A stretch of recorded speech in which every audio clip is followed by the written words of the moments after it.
Sound off for Chesterfield. Chesterfield. Low in nicotine, highest in quality, best for you. Chesterfield brings you Dragnet.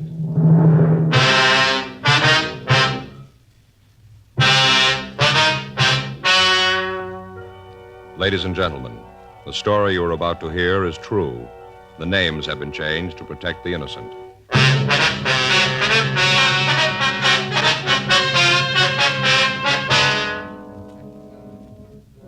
You're a detective sergeant. You're assigned to burglary detail.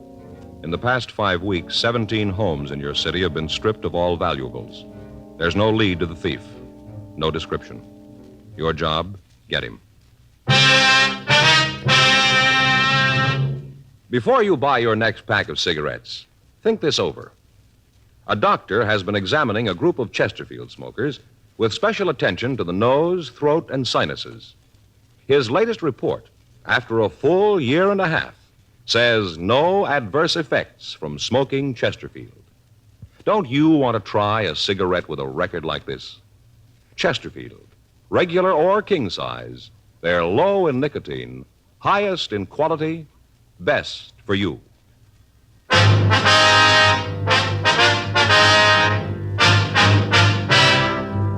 Dragnet, the documented drama of an actual crime. For the next 30 minutes, in cooperation with the Los Angeles Police Department, you will travel step by step on the side of the law through an actual case transcribed from official police files. From beginning to end, from crime to punishment, Dragnet is the story of your police force in action.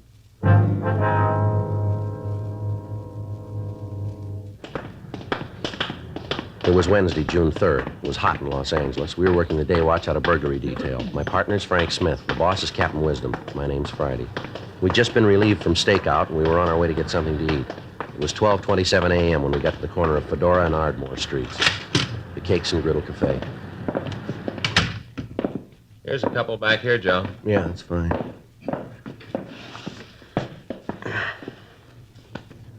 What'll it be, fellas? You got a menu? Up there on the board. Huh? Oh, yeah. How's the hash? Oh, pretty good. We're out of it. I didn't think a restaurant was ever out of hash. We are. You want to give me a stack of wheat cakes, some bacon, and a cup of coffee, please? Hey, that sounds good. I'll have the same. But make mine plain hotcakes and sausage on the side, will you? Yeah. Oh, you want the coffee now? Yeah. Yeah, that'll be fine. Coming up. Say, put an egg on my hotcakes, huh? Yeah. Over light? Over light. Yeah. Well, I'm hungry, Joe. Well, I figured that. Is that the morning paper you got there? Yeah, this? Yeah. Yeah. Guess it is. Hand it over, will you? There you are. Thanks. What's on the front page? I'm looking at the sports, Joe. A lot of news there. Do you want to know what's going on in the world? Joe, I like the sports. I get the news all the time. Look, my boys, the Hollywood Stars, won again. Puts them 9 up. Looks like they might win the pennant. Hmm. This Dale Long sure knocking them in. Who? Dale Long. Oh. Joe, you're not much of a baseball fan, are you? Yeah, I like to watch the series on TV. It's going to be pretty good. Looks like the Yanks and the Dodgers. Here's your coffee. Oh, thank you. The rest will be right here. Good. You fellas new in the neighborhood, aren't you? What's that? You're new around here, aren't you? Yeah. Stevens got 3 hits. Most of our trade is neighborhood people. Come in for coffee and cakes on the way home from the show. I could tell you fellas are new here. Haven't seen you before. Yeah. I'll get the rest of the order. Fine. We got 1 RBI. What? Stevens got 1 RBI. You got a what? RBI, Joe. Run, batted Oh, in. yeah. RBI. I know what you mean. Yeah. I didn't understand what you said. You got to know all that stuff to really watch a game. Yeah, I know that. Here you go, fellas. Wheat cakes and bacon, hot cakes and sausage. Wait a minute. Where's the egg? Inside. Where? Inside. Oh, look, Joe, underneath there, see? Yeah. Egg underneath. Here's the syrup. Thank you. Sure had some excitement around here. All right. Yeah. Don't you guys read the papers? He does. Yeah. Sports page. No, I mean the front page. What's been going on? He won't tell me. All the burglaries. Been 17 of them in the last 5 weeks. It's running the cops silly. Is that so? Sure. They don't know where they're going, running them silly. Say, you like a little more coffee? Yeah, I wouldn't mind, please. Very good coffee, too. You make it yourself here? Yeah, thanks a lot. Put a head on this, too, will you? Fine. There have been at least 5 detectives in here in the last couple of weeks asking questions. Trying to come up with a lead. Mm-hmm. Sure running them ragged. You guys haven't read about it, huh? Yeah, I think I've seen something about it somewhere. It's pretty funny. Just get this picture. Now get it. A guy, they figure it's one fella. He walks up to the back of a house. First off, he's sure there's nobody home. Then he walks up to one of the windows and punches a hole in the screen. Jimmy's the window, walks right in and lifts the jewelry in the house and takes off. Just as cool as can be. They figure he's hitting the places between 6 and 9. You get that? Between 6 and 9 p.m. They must have half the cops on the force looking for the guy. They're running rings around him. How's the case? Fine. Good. We got kind of secret recipe here. Wife made it up. Anyway, I was talking to one of the people who had it. You know, one of the victims, guy over on Hobart. He said the cops came in and went all over his house, took fingerprints, pictures, all that. Worked on his house for about 5 hours. Went all over the backyard looking for footprints. And you know what they came up with? No. Nothing. Absolutely nothing. All that time, all those men, and they didn't come up with nothing. He sure got the cops running in circles. You got a check? Check. Oh, yeah, here you go. Stack of wheats, bacon, hot sausage and egg, 2 coffees. I won't charge you for the refills. That's very nice of you, thank you. Oh, that's all right. Let's see, comes to $1.25, taxes $1.29. Okay. You got any pennies, Frank? Yeah, I got 2. Here, take a nickel, break it apart. Wait a minute, I'll get my wallet, Joe.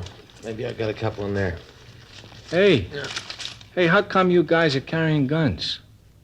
You ain't gonna hold up the place, are you? There isn't any money here. We're police officers. Detectives? Yeah. Oh. Say, I hope you guys ain't sore about what I said. About you running in circles. No, forget it. That's all right. Oh, no, come on, let this one be on the house. Take your money back. Sort of a way to say I'm No, sorry. it's all right. Forget it. I'd like to pop for the cakes. No, thanks. Thanks just the same. Well, hope you come back again. Sure. Say, just a minute. Yeah. I'd like to ask you a question. Mm-hmm. About this fella who's been pulling the jobs. Yeah. When do you figure you're going to get him? When he runs out of circles.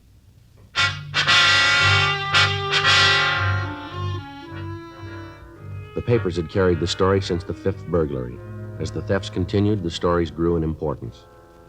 The thief had been operating in the same general area. On each report, the crime lab had been sent out, pictures were taken, fingerprints were lifted. When the sum total of evidence was weighed and sifted, we were able to establish the fact that we were looking for the same man or men. He was in possession of a 1/4-inch punch, which he used on the screens, and a 1/2-inch jimmy, which he used to pry open the windows. From traces of fabric that he left on the 4th job, we knew that he wore cotton gloves. We had no physical description of him to work with, nothing but the M.O. that he used. The stats office had made run after run looking for a lead. The possibles that they'd turned up were checked out, but they netted us nothing. Communications had been gotten off to the rest of the nation asking for information on known criminals who used the same M.O., but the replies were of no help. All recently released convicts from the state penitentiaries and work farms were checked. We found nothing. The pawn shops in the Southland were alerted to be on the lookout for the stolen goods. Again, nothing. Informants and other sources of information were questioned and re-questioned, and at the end of 5 weeks, we were right back where we started. The newspapers took up the stories in full force. They ran cartoons of the thief, picturing him as an invisible phantom who could almost announce the time of the next housebreaking to the police and then proceed according to plan without interference. Every known method of apprehending the burglar was tried. None of them worked. Captain Wisdom assigned 4 other teams of men to the case. Metro Division sent out another 2 cars to aid in the rolling stakeout. Apparently, we were stopped cold. 2 more days passed, and on Friday, June 5th, we got a report of another burglary. 9:36 a.m. Frank and I left the office to check it out. Yes, something you want? We'd like to see Miss Santos if we could. Who are you? Police officers, ma'am. Is Miss Santos in? Oh, well, I'm her. Come on in. Thank you. Come on, hurry up. I don't want to let the flies into the house. Yes, ma'am. Whew, never saw so many flies around as this summer. Sit down. Thank you. Can I get you anything? Cup of coffee? No, No, thank you. thank you, man. You don't mind if I have some? No, you go right ahead. Just having another cup before I get started on the house, sort of the lull before the storm. Ma'am? Kids are downstairs playing. They'll be up in a minute. They get to running around. It's impossible to get anything done. Yes, ma'am. All I can do is get a second cup of coffee in the morning. Excuse me, Mint. I'll be right back. Sure. Just make yourself comfortable. Thank you. Thank you, ma'am. Now then, this is about the burglar last night, isn't it? Yes, ma'am. We'd like to go over the list of stolen articles with you. Uh-huh, that's it. Everything they took. I'd like to check it if we can. Wasn't anything else in the house for them to take? Let's see here. According to what we have on the report, you listed $47 in cash, is that right? Yeah, that's from the jar. Ma'am? We got a little candy jar upstairs. Keep loose change in it. Whenever I have anything left over from my household money, I put it in there. Anthony, he's my husband. Yes, ma'am. Well, whenever Anthony's got any loose change in his pocket, he drops it in there. Adds up in time. $47. Yes, ma'am. You're pretty sure about the amount now. Yeah, you see, we keep a little piece of paper in the jar. Got the amount written on it so as we can tell how much we've added to it. Mm-hmm. Whoever stole the money didn't take the paper, just the money. Had exactly $47. Yes, ma'am. Now, you list a ruby and diamond woman's wristwatch, is that right? Gonna use it for a trip to Las Vegas. Big pardon? We were gonna use the money in the jar for a trip to Las Vegas. Only needed $150 more. Now we gotta start all over again. Yes, ma'am. Now, about the watch? Oh, yeah, well, they stole that, too. Had 2 rubies on one side, 3 diamonds on the other, little gold band. Took that, too. Anniversary present from Anthony. He's my husband. Uh-huh. Gave it to me on our 5th anniversary, February 2nd. Now, you list a diamond ring. Wonder if you can give us a little better description of the ring. My engagement ring. Solitaire, not very big. Had it on my dressing table on one of those little ring gadgets. You know, the little block of wood on the little stick? Yes, ma'am. You put your rings on it when you're doing the dishes? Not very big. Yes, ma'am. Now, was there anything else of value taken? No. A couple of cheap little costume pieces, bracelet, couple of pins, nothing really worth anything. I'd like to have descriptions of the pieces if we could. I can give them to you. All right, fine. You really think you're going to be able to catch the fella that took the things? Well, we don't know. We're sure going to try. Have there been any strangers that you've noticed in the neighborhood lately? No, none that I can think of right off. Any strange cars, ma'am? You married, officer? Yes, ma'am. Got any kids? Yes, ma'am, too. Will you just ask your wife how much time she's got to take notice of cars driving up and down the street? Noticing whether people are loitering in front of the house or not. You just ask her. She'll tell you. You men all the time talking about the modern conveniences. Help out the housework. Just zip and the house is clean with the vacuum. Swish the dishes around. They're all clean with the new soaps. Yes, ma'am. Well, maybe it's better than our mothers had it, but they still haven't come up with nothing short of a straitjacket that'll keep you from having to run after the kids all day. Yes, You ma'am. ask your wife. She'll tell you. Yes, ma'am. You ask yours, too. You'll see. I'm not married, Miss Santos. Well, then you wouldn't know. Well, you can talk to his wife. Those fellas last night, they gained clues? We haven't checked with them yet, ma'am.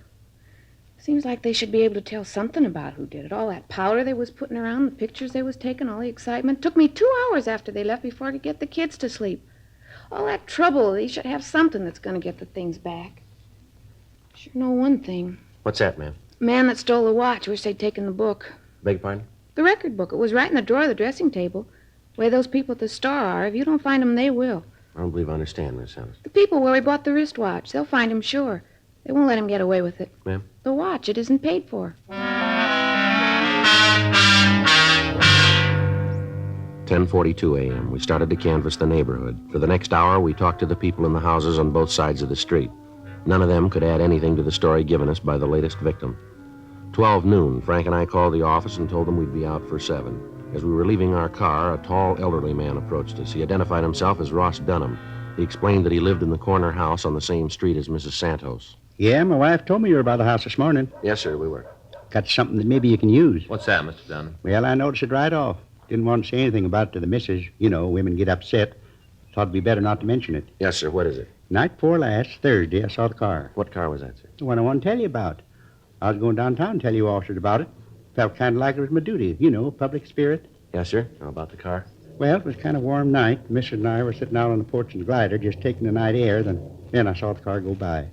Didn't think much about it at first. I see. Must have been about 6:30, right after supper. We were just sitting there taking the air, having a glass of iced tea. Then I saw the car go by again, slow-like he's looking the houses over. Could you describe the car for us, sir? Yeah, got written right down here someplace. Car went by the house 2 more times that night. 4 times all told. 4. Uh-huh. Yeah, I think I got it in my wallet. Might have left it in my other pants. I thought Oh, no, here it is. There it is. Even got the license number. Yes, sir. It gonna help? Well, we don't know, sir. We'll check it out.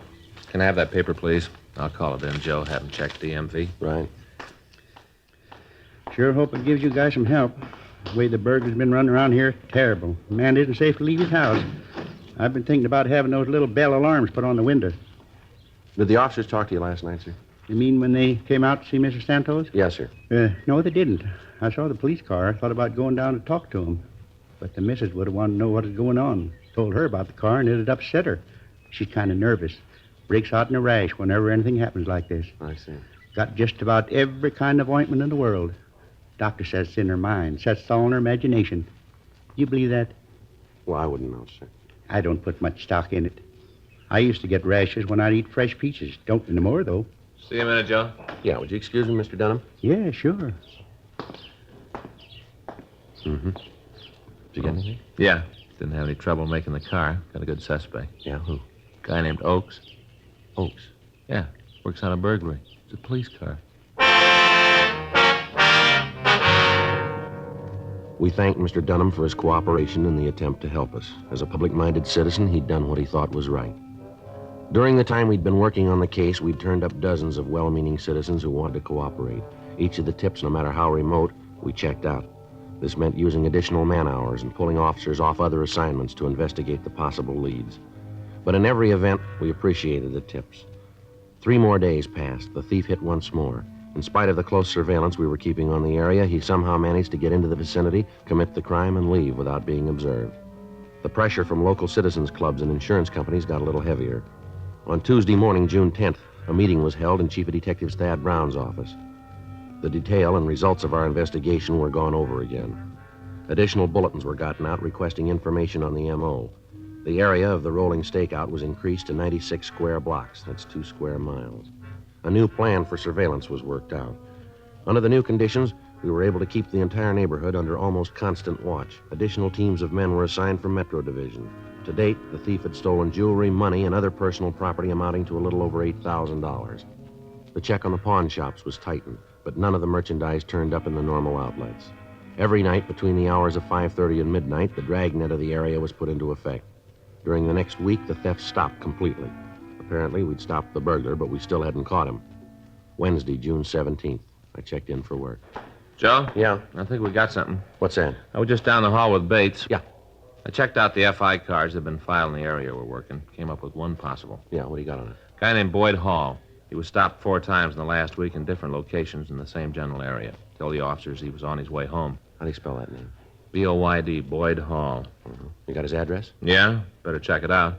I ran the name through R&I and came up with 8. 3 of them back in the joint, 1 dead, other 4 have to be checked out. Descriptions don't fit too well. Let me see there. Yeah, here you are. You better get right out there, huh? Now, let's go. Might be something, huh? I don't know. We're due for a break.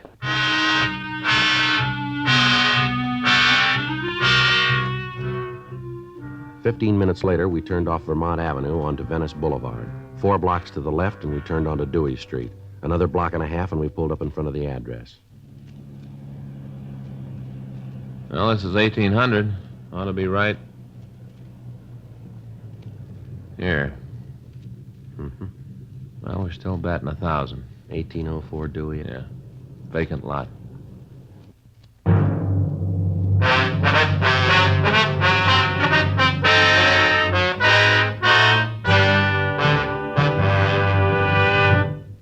You are listening to Dragnet, the authentic story of your police force in action. It's so satisfying to know that my Chesterfield is low in nicotine, highest in quality. Chesterfield, low in nicotine, highest in quality. A fact proved by chemical analyses of the country's 6 leading cigarette brands. And it's so satisfying to know that a doctor who has been making thorough examinations, especially of the nose, throat, and sinuses, reports no adverse effects from smoking Chesterfields. His report is a part of a program supervised by a responsible independent research laboratory and is based on thorough bi-monthly examinations of a group of Chesterfield smokers over a period of 1.5 years. That's 18 full months now.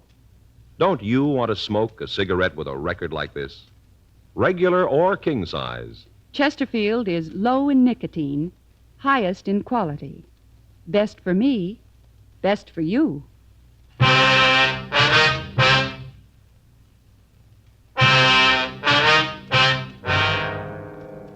Wednesday, June 17th, 8:48 a.m. We canvassed the neighborhood around the vacant lot. None of the people had ever heard of Boyd Hall. We asked about anyone answering the description listed on the FI cards. The neighbors couldn't help us there either. 11:17 a.m. We returned to the office and we started to check out the remaining 4 possibles. All of them were able to establish alibis for the time of the burglaries, and they were eliminated as suspects. We got in touch with the officers who'd filed the FI cards. They remembered the man. Each of the teams of men who'd stopped him had asked for identification. He'd produced a driver's license, personal cards, and several letters to himself bearing the Dewey Street address. He told the officers that he'd lived in the neighborhood and that he was returning to his home from a grocery store. The officers had checked the bag of groceries he was carrying and found nothing suspicious and let him proceed on his way. We got in touch with Sergeant Zook at the warrant office and asked him to check and see if there were any outstanding traffic warrants on Boyd Hall. He called back to tell us there were none. APBs and local broadcasts were sent out asking for information on anyone answering the description using the name Boyd Hall. We got in touch with the Department of Motor Vehicles and asked them to give us all the information they could on the suspect carrying California operator's license number Z941511, issued 12/5/52. They checked their files and told us that there was no record of a Boyd Hall being issued that particular license number. They also stated that no number had been given out on the Z series. This left little doubt that the license was a forgery and the name was an alias. In the meantime, the rolling stakeout continued. 2 days passed while we followed down leads. Saturday, June 20th, Frank and I were in position for the night surveillance, 8:30 p.m. Joe, up at the corner getting off the streetcar? Yeah, maybe. Yeah, description fits. And carrying a shopping bag. Now let's take a look. Right. Pull up here is good. Right.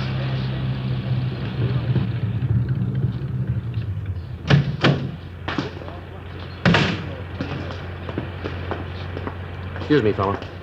We're going to have to go through this again. Beg your pardon? You're police officers, aren't you? Yes, sir, we are. And you want to see my identification? Yes, sir, that's right. All right. Be glad when you fellas find whatever it is you're looking for. You know, this is the 5th time I've been stopped. Is that right? Yeah. Here, will you hold this shopping bag for me? Sure. Hey, what you got in here? Loaf of bread, groceries. I got my driver's license in my wallet. Here. Would you take it out of your wallet, please? Yeah, sure. There. See? Mm-hmm. Boyd Hall. That's your true name? That's what it says. 1804 Dewey Street, and that's where you live? Yeah. Just came back from the store. Well, we're sorry we bothered you, Mr. Hall. Perfectly all right. I know you're only doing what we pay you for. I'll tell you what, to make up for causing any inconvenience, let us drive you home, could we? Oh, that's not necessary. It's just a couple of blocks. I don't mind a walk. Don't like to put you fellas out. Well, don't worry about it. Get in the back seat, huh? Really, I appreciate the thought, but it's not necessary. Want to get in the back there? All right. Want to take the shopping bag in front, Frank? Yeah. Go ahead, Hall.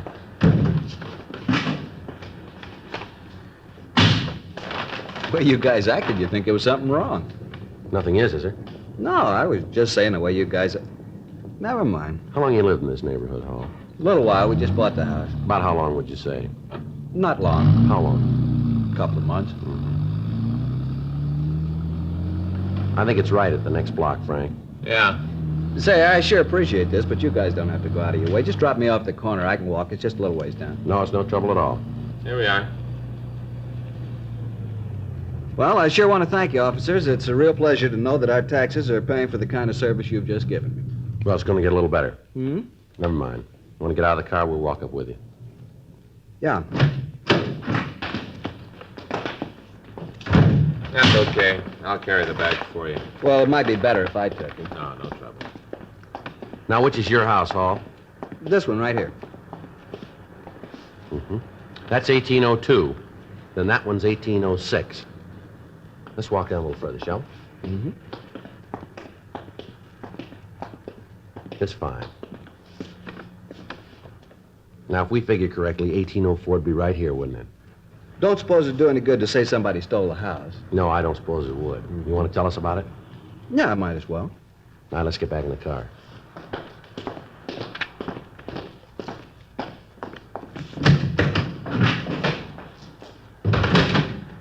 All right. Well, what do you got in this shopping bag? Sure is heavy. Let's see. A box of breakfast cereal. And a loaf of French bread. You ought to take this bread back, Hall. Look here, somebody cut it right in half. See here, Joe? Yeah. All hollowed out. Punching a jimmy inside. Burglary tools. You want to tell us where you got them? How about it, Hall? All right, let's go, Frank. Yeah.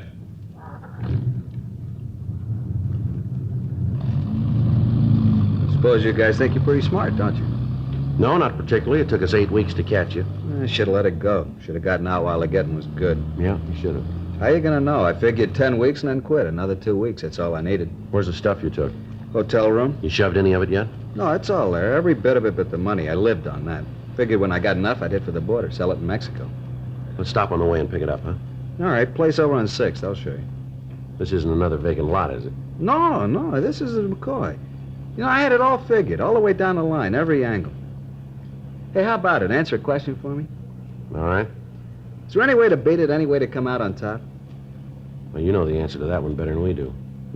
You tried. What do you think?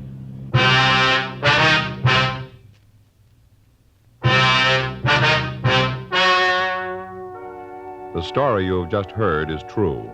The names were changed to protect the innocent. On October 15th, trial was held in Department 96, Superior Court of the State of California, in and for the County of Los Angeles. In a moment, the results of that trial. Now, here is our star, Jack Webb. Thank you, George Fenneman. Friends, as you heard George tell you earlier, we've received the full year and one-half report. It comes from the doctor who's been examining Chesterfield smokers with special attention to the nose, throat, and sinuses. Now, the report shows again no adverse effects from smoking Chesterfields. I think that's very important to you as a smoker, and I hope you'll keep it in mind next time you buy cigarettes and get Chesterfields. Regular or king size, Chesterfields are low in nicotine, highest in quality. Best for you.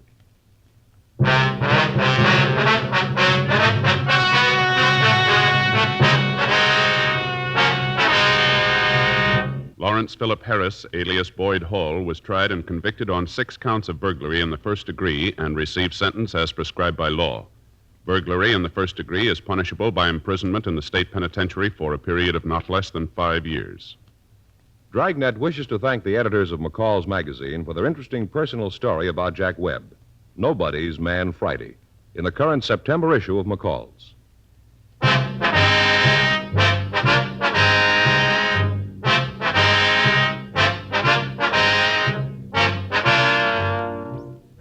You have just heard Dragnet, a series of authentic cases from official files. Technical advice comes from the Office of Chief of Police W.H. Parker, Los Angeles Police Department. Technical advisors, Captain Jack Donahoe, Sergeant Marty Wynn, Sergeant Vance Brasher. Heard tonight were Ben Alexander, Peter Leeds, Joyce McCluskey, Harry Bartell. Script by John Robinson. Music by Walter Schumann. Hal Gibney speaking. Watch an entirely new Dragnet case history each week on your local NBC television station. Please check your newspaper for day and time. Chesterfield has brought you Dragnet, transcribed from Los Angeles. Have you tried new cork-tipped Fatima? It's the smooth smoke. Here's why. New Fatima tips of perfect cork, king size for longer filtering, and Fatima quality for a much better flavor and aroma. Remember, Fatima has the tip for your lips. Try new Fatima. See how smooth it is. Fatima is made by the makers of Chesterfield, Liggett and Myers, one of tobacco's most respected names.